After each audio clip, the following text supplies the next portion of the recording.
funny. Let's welcome to the program, Larry the Cable Guy. Larry, how are you? Hey, Randy. I'm scared. Is this Randy? Yes, sir. Hey, I called up, and you guys, right? That guy goes, he's going to give me a T-shirt package. Yes. Well, Is yeah. Do I get the T-shirt package? Larry, not only do you get the T-shirt package, but we're also going to send you a care package from Blue Salsa in West Virginia. So we're going to hook you up with some of the best salsa you've ever had. Yeah, good, because that salsa I've been using, good night nurse. My tapeworm had a heart attack eating that stuff. Well, we'll make sure that we send enough for you, and the critter. Larry, I want to tell you. Absolutely. When I saw you on the lineup, there's rarely I've been excited to interview people on this show, right? The Usmans and, Cowboy Cerrone's. When I saw Larry the Cable Guy on this lineup, I got so excited. You were such a big part of my childhood. You're probably a part of Big Randy's 30s. I'm a little bit younger than Randy. But, I grew up watching you, watching the Blue Collar Comedy Show and all those things, you and Ron White. So, big fan. Love your comedy. Love everything I about appreciate you. it. It's a lot of fun, and it's a pleasure to interview you and talk to you tonight.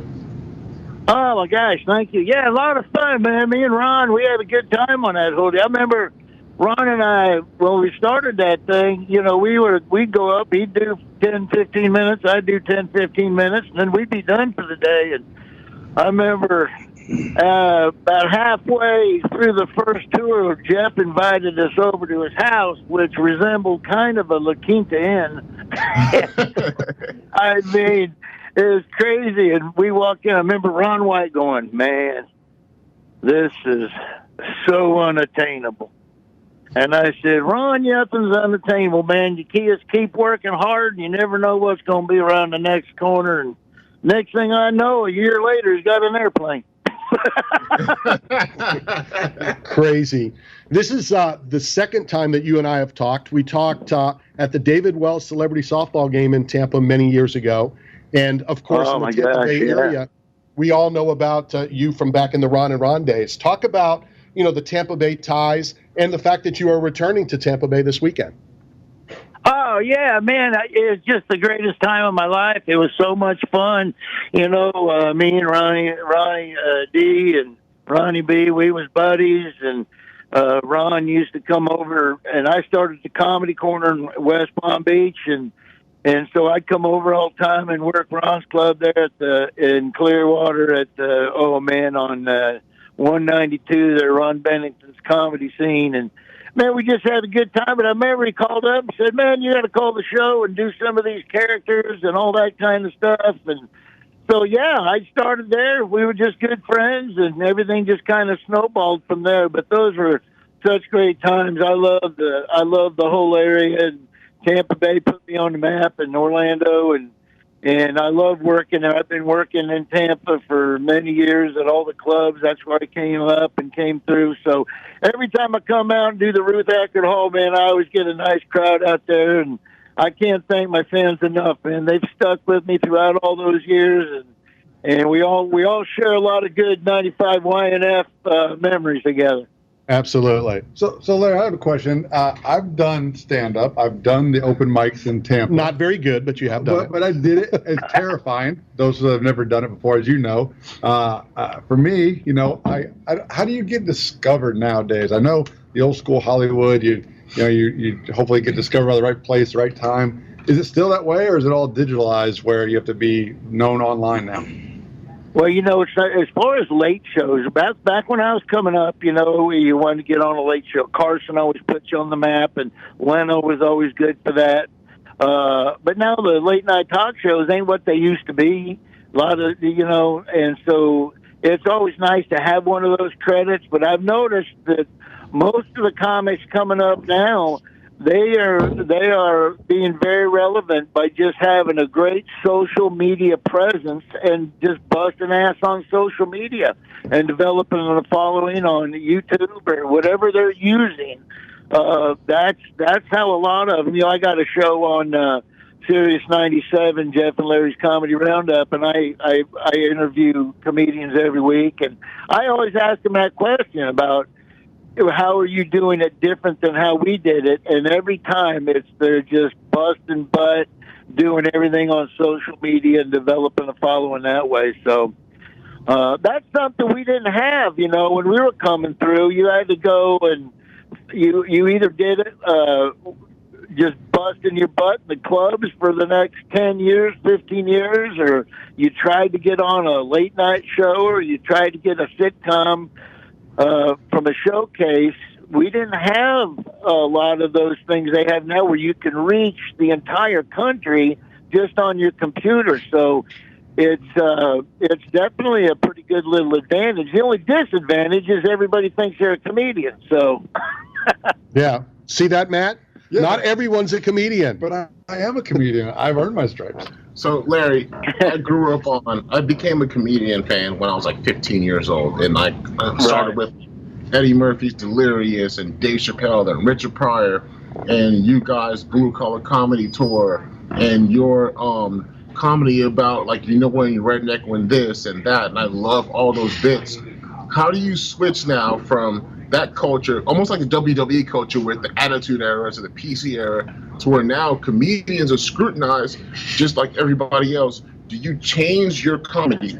And when you're going to these shows, when you're coming to Tampa, do you change your comedy from what it is because people might consider it risque or edgy, or do you stick to the same thing? Because I grew up on the comedy before, and I understand that I'm buying tickets to listen to jokes and to listen to the craziest things that I want to hear and laugh. Like, how do you adjust from where you started off in that period to now? Yeah, no, I don't change my act just because of the new woke culture or anything. The only thing that changes my act is... In studio, we're clapping for you. Yeah, the only thing that has changed in my act is now I'm older and I got kids, and I do a lot of stuff with, of course, Pixar and all that kind of stuff, but... Dude, I think I just kind of grew a little bit more. When you're a single kid running around doing jokes, you really don't have a care in the world, and you don't think about anything. You don't ever think about having kids. And then when you have kids, your priorities change a little bit with your act, and you're like, I don't think I want my kids hearing that. I better not do it. But as far as all the other stuff goes, I don't worry about it. My fans are my fans, and my fans want to come out and hear Larry the Cable Guy. I'm going to give them Larry the Cable Guy, and we're going to have fun. We're going to laugh, and the way I see it, the people that didn't like me anyway ain't going to come, and if you're going to come and bitch about me, then you weren't a fan to begin with. Right. Larry, I'm going to say one thing before I kick it to Randy. Comedians, stand-up comedians, are the last truth tellers. People have to understand the job that you do and how important that it is. And keep doing you, keep telling the truth, keep telling your experiences. I love it. I'm going to be there in Tampa. I'm going to buy tickets. I love hearing you talk about this. And well, let me just jump in real quick, because if you're going to go to Tampa, you're going to miss it, because Ruth Eckerd Hall is in Clearwater. Yeah, make sure you go to Clearwater. I'm in St. Pete right now, so yeah, there we go, sir. Yeah, well, you'll love it. I haven't. Look, it's the same old. The jokes are awesome. I do, of course, all one-liner type stuff, and as far as that material goes, I have not changed material to not offend the woke crowds. I do material for my audience because they like my material. Thank you. Larry, let me ask you this. Is there anybody, any celebrity, anybody that comes to your show that's like off limits that you wouldn't say something about? And the reason I'm asking is I just wanted to make sure before I asked, I wanted to talk to you about the Git-R-Done Foundation. And I vaguely remember, so I reached out to my friend Brad Penny, and he said, yeah, that's the golf tournament I play in every year. I tell you about it every year. Bring my name up, and I'm sure Larry's going to make fun of me. Oh, Brad, yeah, Brad always plays my golf tournament. One of the fun things about my golf tournament, and you can even ask David Wells this, I always roast all my celebrities.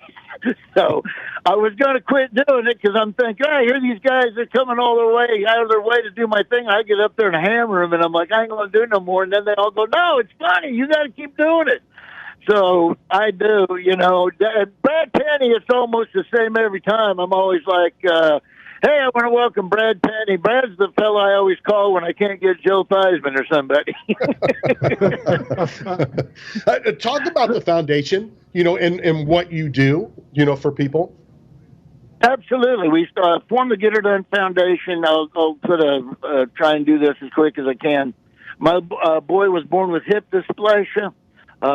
We went to a doctor, and he referred us to another doctor, and we started going, for something that's for hip dysplasia, this kid might have to have surgery now. He might have to have surgery. So he's definitely going to have surgery on his hip.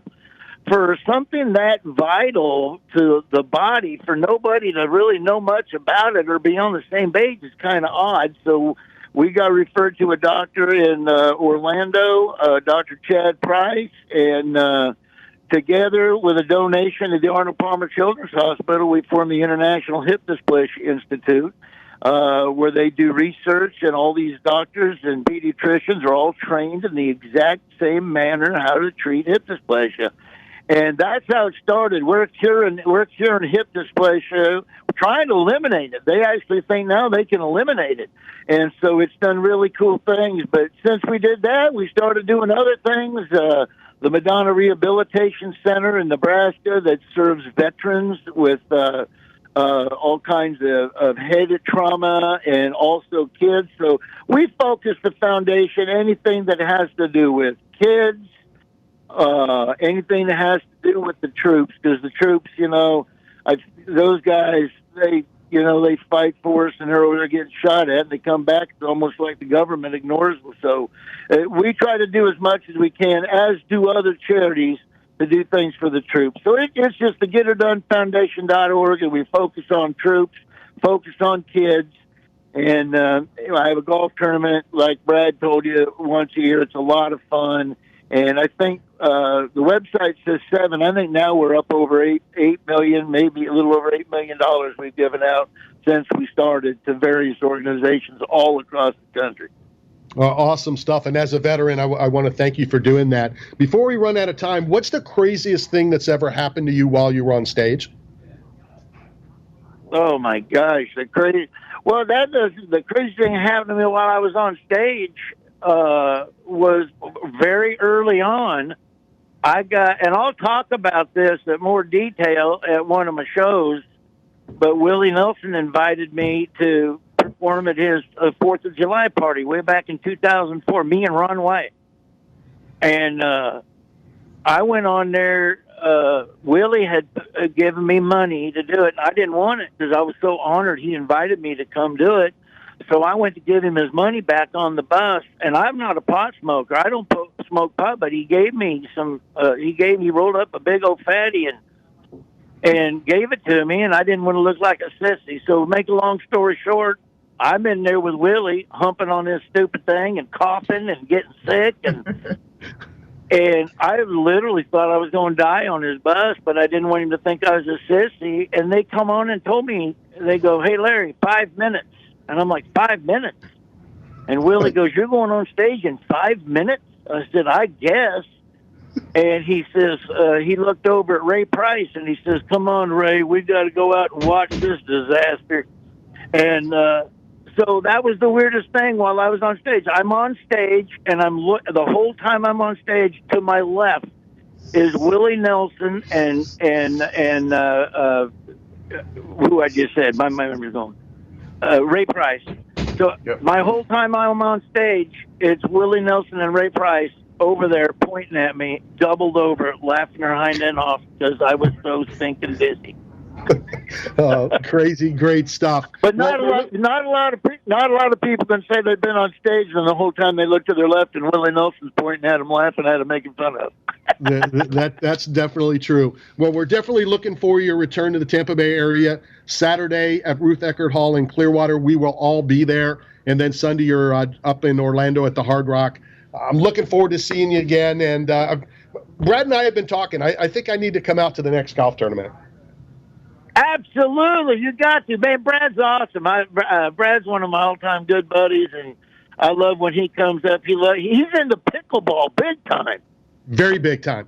We brought him to a tournament in Nashville, And the whole reason he wanted to go is he got to play with the world champion. He's huge into it. Do you play pickleball? No, I tried, but I threw out my pickle. Well, last question for you. I know I said I was going to let you go, but I know that when I saw you at the David Wells, you were wearing the Atlanta Braves stuff. Are you still the big Brave fan? And I'm curious, what's the one sporting event that you've never been to that you would like to go to? Man, I'm a huge Braves fan. I've been to a Super Bowl. I've been to the World Series. Man, you know what? I think I've been to a lot of them. Been to NASCAR, been to Indianapolis 500. The one sporting event I ain't never been to, the Lingerie Bowl. Well, all right. We'll call Bob Huco. We'll get that set. Have you been to a UFC event yet? No, you know what? I haven't been to one of those. I've not been to a UFC event. I will get that set up. John Jones is going to fight for the heavyweight title in March, and I think that's a fight that you need to go to. Yeah, you know what? That'd be fun. I will have talk Brad about set it when up. you come back to the show and see me. Absolutely. All right. Larry, thank you very much for your time. We'll see you on Saturday in Clearwater. Hey, looking forward to it. Thank you for having me, fellas, and Git-R-Done. There it is. Larry the Cable Guy coming back to the Tampa Bay area. Looking forward to it, and let's plan on it. We'll make some calls. And Larry just invited us backstage, so that means you forgot to bring it up because you were so starstruck. But that means Matt's going to bring pizzas to Larry on Saturday. Listen, Randy, if you're going to bring comedy legends on the show, you need to add like another hour to this thing because I'm a huge comedy fan. And like I grew up on Larry the Cable Guy and Dave Chappelle and all these guys. Like we got to get more time for these guys. Like it's I was starstruck. Then I can't take you on the 29th. You can't because I'll be a fanboy back there, bringing it. I'll wear my cut off denim jackets and flannels and all that. I'm giving the full outfit. Cut off jeans, shorts, and cowboy boots. How did you play with the GOAT in the locker room? Like, were you a fan the whole time, or was that different because he was your teammate? It's different because he's my teammate. Really? Yeah. But when I met Jake Cole, it was a different situation. Because I saw Tom Brady sign autographs for the Bengals players after the game, like handing out footballs, like you're doing, the enemy, like you're. Yeah, it's a different situation. Do you have a Tom Brady autograph in your collection? Not yet, but when he retires, I'll definitely hit my people up, reach out to his people. I didn't catch it, but I think somebody went up to Aaron Rodgers and asked for his jersey after the game. And so they did. Yeah, and he said, "No, I'm keeping this one." Yes. So I have an Aaron Rodgers theory. And again, I don't have insider information on this. You have a lot of insider information on this particular topic. I don't. But I think he kept it, not because he's going to retire, but because he wants to leave the Packers, and that's his last Packers game. Right. So I believe that. Of his career? No, his last Packer game. Packers game. Right. And I think that he's going to leave the Packers at some point this offseason and go to a different team. Because of how the team is structured, I don't think he's going to retire. He has too much talent and too much left to give. But the way the team is structured, the way Tom Brady's last year with the Patriots, everybody said he's washed up. He had less yards. They barely won the games in their division, which was at the time the weakest division in the NFL. Right? He comes to the Bucks, and then he leads the NFL in passing yards and touchdowns and all these things like that, like wins Super Bowl. So I think he's going to leave the Packers. Go to maybe the Raiders, the Niners, and there's all these. Well, I don't know about the Raiders because I don't know if you're going to want Brady and Aaron Rodgers on the same team.